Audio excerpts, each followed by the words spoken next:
There were $1 trillion of subprime mortgages. These are mortgages that, no documentation, don't have to prove your income, very non-credit worthy. But there was a bubble mentality, a frenzy, and everyone, hey, buy a house and borrow money, fix it up, sell it for twice as much, walk away rich, and everybody was doing it. Mortgage default rates rarely get above 5%. 5% is really high in the mortgage market. So people were saying, smart people like Ben Stein, the financial analyst, but the central bank and others were like, well, okay, let's get crazy. Let's assume a 20% default rate, which has never happened, but just assume that's true. On $1 trillion of subprime mortgages, a 20% default rate would be a $200 billion loss, which was only slightly higher than the S&L crisis of the 1980s.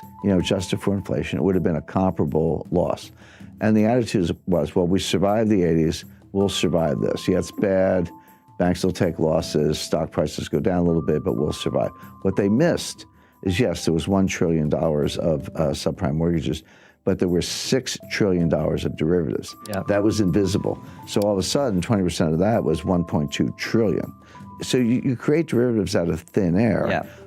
And there's no limit on how many you can have. They're off balance sheet, meaning give me the balance sheet of the company, I won't see them. You have to read the footnotes and then the information behind the footnotes. So non-transparent, unregulated, no limit on size.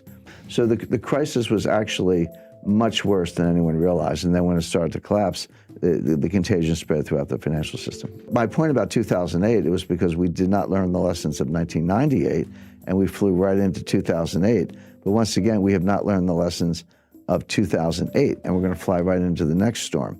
In 1998, Wall Street got together and bailed out a hedge fund.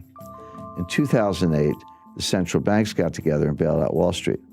Who's going to bail out the central banks? In other words, the point is each crisis is bigger than the one before. The intervention gets elevated, larger dollar amounts. And are we now at the point where there's no one left to bail us out?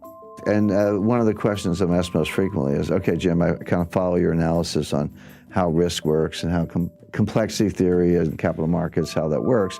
But where's the crisis coming from? What's going to be the catalyst? It's actually a long list. Now, student loans, there are $1.6 trillion worth of student loans. So this will go, and kind of this gets to your point, Francis, how do capital markets and money markets and Fed policy kind of leach into debt and deficits? So when a lender, credit union, or anybody, or university makes a loan to a student, and the Treasury guarantees that loan, which they do, it's off budget. Again, it's not strictly a derivative, but it is non-transparent. So then the student defaults, and the credit union, the lender, simply turns to the Treasury and said, here's your loan file, pay me. And the Treasury pays the lender because they've guaranteed the loan. Now it's on the Treasury. But until that point, that loss is not on the books of the United States government. That loss is not part of the deficit. But when the Treasury writes the check to make good on the guarantee, it does go into the deficit. So we think deficits are high now, but there's this $1 trillion tsunami of student loan losses that's going to pile on top of the structural deficits and make it even worse. So all these things are, I spend all my time analyzing these things. I see them all. I can describe them. I can see how they're going to converge into a worse crisis. But in the short run, people either ignore them or they just don't know anything about them. But why would Bernie Sanders even suggest that? And by the way, he's not alone. I think the other candidates have, Elizabeth Warren and Joe Biden and Kamala Harris, one way or another, have suggested that they would do something similar, that we need student loan relief, and that ends up going onto the budget and onto the taxpayers. But there's a school of economics, and I talked about this in chapter 5 of my book. It's called Modern Monetary Theory, MMT for short. Everyday viewers, everyday people to know anything about it, but more to the point, economists don't know anything about it. This is a new school of economics, if you want to think of it that way. So there is this modern monetary theory, but the leading scholar of modern monetary theory is a lady named Stephanie Kelton, who's a professor at the State University of New York, but she's the financial advisor to Bernie Sanders. What modern monetary theory says is that actually there's no limit on the amount you can spend. You can spend as much as you want, and the market will either buy the debt, or if they balk, the Fed will monetize the debt. So how much debt is there relative to the size of the economy. This is called the debt to GDP ratio, but the way it's a simple fraction you learn in the 5th grade. How much debt divided by the size of the economy? So in a simple example, if you had $5 trillion of debt and a $10 trillion economy, that fraction would be 1/2. So you would say the debt to GDP ratio is 1/2 or 50%. Today, the debt is larger than the economy. That ratio is over 100%. We have round numbers, about $23 trillion of debt and about a $22 trillion economy.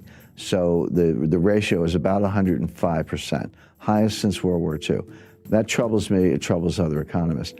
But my friend Stephanie says, what's the problem? You could take it to 150%, 200%, 250%. By the way, that's where Japan is. Japan's at 250%. Greece is 175% or so. Italy's 135%. They're all still standing. Go to the Ginza, it looks like Times Square. So you don't see visible signs of stress. And here's the irony. Ben Bernanke would absolutely not agree with this theory, and he said so publicly.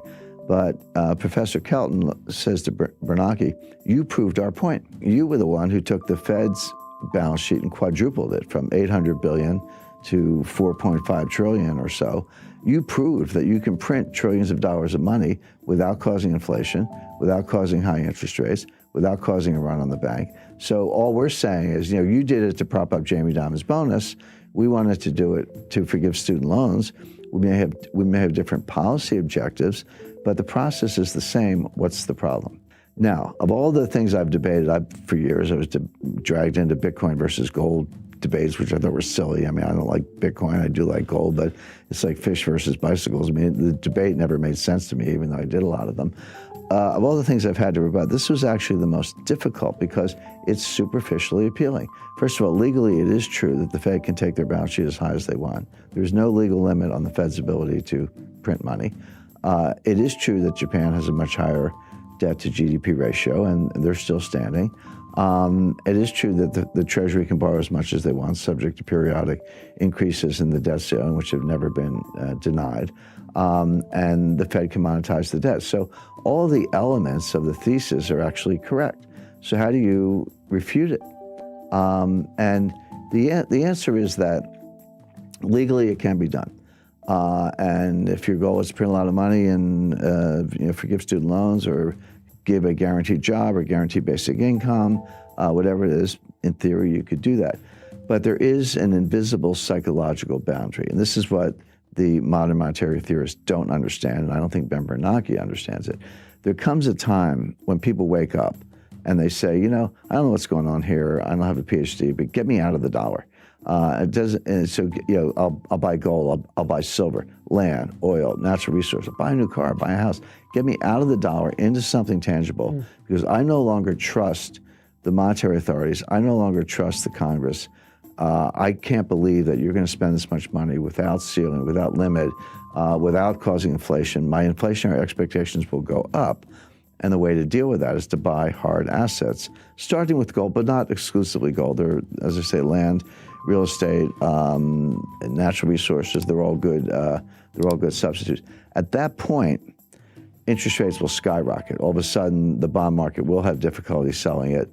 The president of the Congress could take away some of the Fed's independence. All of these assumptions could come crashing down very quickly, very unexpectedly, and that's the problem with the theory.